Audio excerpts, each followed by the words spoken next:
हा इकडे दे. हा एक मोठा आहे, त्या साईडला 2 छोटे आहेत. हा गाईज आहे बघा, 3 आहेत तिथे. हे 3 आहेत बोल्ट बोल्ट्स. त्यातले असे तुम्हाला जे ट्रायंगल दिसते ना, इक्विलॅटरल ट्रायंगल, त्याचं एक एक हे काढायचं आहे. हां, त्या मोठ्याच्या वरती एक छोटा आहे, ते 3 काढायचे. त्या मोठ्याला नाही हात लावायचा. ओके, टॅप कर थोडंसं.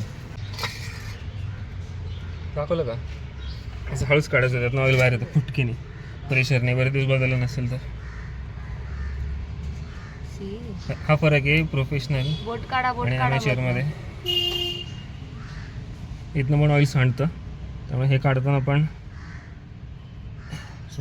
काळजीपूर्वक काढा. काका व्हिडिओ काढू देत नाहीत, काका नुसते टॉर्च घेऊन थांबतात. काका कामाला मत देतो. हे बघा, इथनं पण ऑइल निघतं. ऑइल फिल्टर असतं. ऑइल फिल्टरमधनं ऑइल येणं योग्य आहे की चुकीचं आहे? चुकीचं आहे. फिल्टरमधनं ऑइल आलंच पाहिजे ना. नाही, एवढं फासकीने आहे. मग ते येणार असते, पडणार असते. तुम्ही मोठ्याने बोलला तरी चालेल काका. लोक तुम्हाला काय स्टार मेकर सिंगर असं नाही म्हणणार. मनी दुबे बघू फिल्टर आते. हा फिल्टर आहे.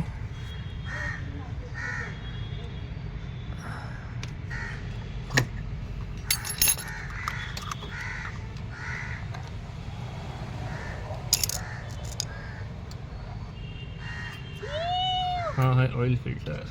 जे सगळं ऑइल फिल्टर करतो, ह्याच्यावरती सगळं डिपेंड असतं की ऑइल किती फिल्टर होणार. ऑइल फिल्टर खराब असेल तर इंजिन खराब होतं. ऑइल बरोबर ऑइल फिल्टर चेंज करणं गरजेचं आहे. भरलं होतं, सगळंच भरलं होतं तुमचं. दाखवा. 10,000 किलोमीटर ऑइल फिल्टर बदलायचं आणि ऑइल चेंज एव्हरी 3,000. 28 रुपये फक्त 28 रुपयाला फिल्टर घेतलेला आहे. आडवा करा ना तिथंच, का त्यात ऑइल आहे. लावायचं आतमध्ये रिंग परत लावायचं. रिंग दाखवा. हात दाखवली. तुम्ही रिंग दाखवा व्हिडिओला, कुठली लावताय.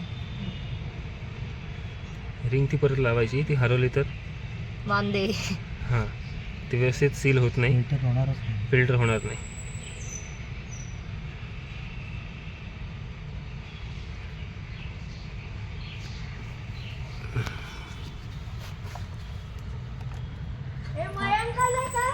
हा चालला नवीन फिल्टर आतमध्ये. नवीन फिल्टर अशा प्रकारे आतमध्ये गेला आहे. तर त्याच्यावरचं हे आणि हे रॉकेलने साफ केलेलं आहे. नाही केलं रॉकेलने साफ, तसंच. अजून कुठे ते जुनी गाडी हेडबीड त्याचं काय म्हणतात, त्याचं बॉल बिल उठलं तर प्रॉब्लेम यायचा बाबा. 230. हां, रॉकेलने नका साफ करू, कारण तुम्ही ऐकलं, बॉल उडू शकतो गाईज. ते कोणीच करत नाही. कोणीच करत नाही. असिस्टंट बघा